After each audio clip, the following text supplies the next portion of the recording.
काहीतरी जुटी खलाम उठवली पाहिजे म्हणून जाताना शिवाजी महाराजांनी उठवलं की वाट्यात संभाजी महाराजांचं निधन झालंय.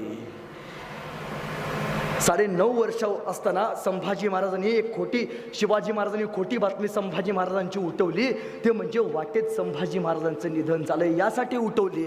औरंगजेबाच्या सरदारांना ही बातमी कळाली की वाटेत संभाजीराजांचं निधन झालंय. औरंगजेबाच्या सरदारांनी पाठलाग थांबवला आणि सुखरूप राजे शिवाजी महाराज गडावरती पोहोचले.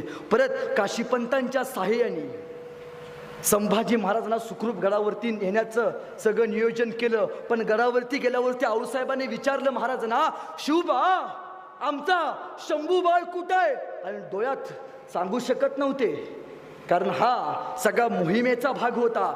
शिवाजी महाराजांनी डोळ्यात पाणी आणून सांगितलं, शंभू राजांचं वाट्यात निधन झालंय. आऊसाहेब रडून रडून दमल्या, सगळे रायगड रडत होता. पण शेवटी सुखरूप काशीपंतांनी संभाजी महाराजांना गडावरती सुखरूप पोहोचवलं.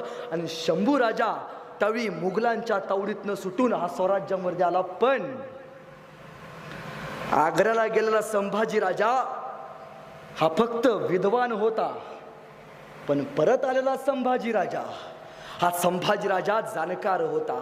हा संभाजी राजा मुघली रियासतीचा, मुघली रिवाजाचा उत्तम अभ्यास करून आलेला राजा होता. आला आणि आल्यावरती शिवाजी महाराजांनी संभाजी महाराजांना दान प्रमुख म्हणून जबाबदारी निवडली.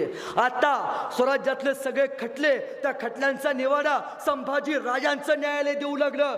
स्वराज्यातला सगळ्या धर्माचे खटले ते संभाजी राजांचं धर्मासन ते न्यायालय देऊ लागलं. संभाजी राजे हळूहळू स्वराज्यावरती स्वतःच्या शौर्याची, स्वतःच्या पराक्रमाची आणि स्वतःच्या बुद्धीची छाप सोडत गेले. आणि त्या